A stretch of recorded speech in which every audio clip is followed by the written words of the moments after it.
de ona fotoğrafını çekmişiz telefonla. Ben çektim yani. Hangi arabadır? Yeri? Yeri tanıyorum.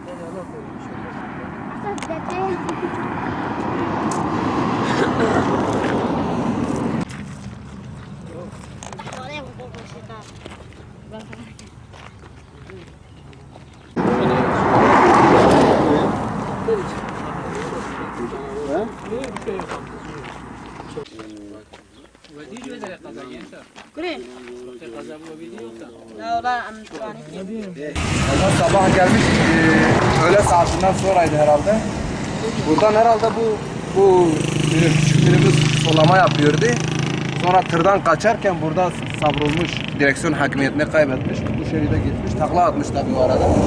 2 tane yaralı vardı, götürdüler, ambulansla götürdüler hastaneye.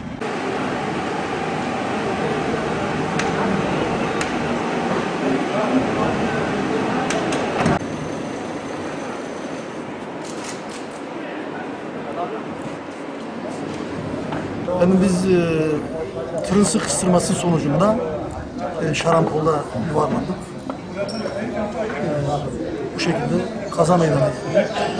Direksiyon hakimiyetini kaybedince şarampolu yuvarladıktan sonra takla attı. Araba düştü. Çok şükür elhamdülillah ciddi kalıcı bir şey yok. RTV arkadaş beraber Batman'a geliyorduk. Kozuk Batman arası.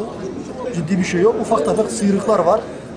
Arkadaşın biraz kolunda hafif bir incinme var. Yapılan tetkikte de inşallah onun da durumunun iyi olduğu söylendi.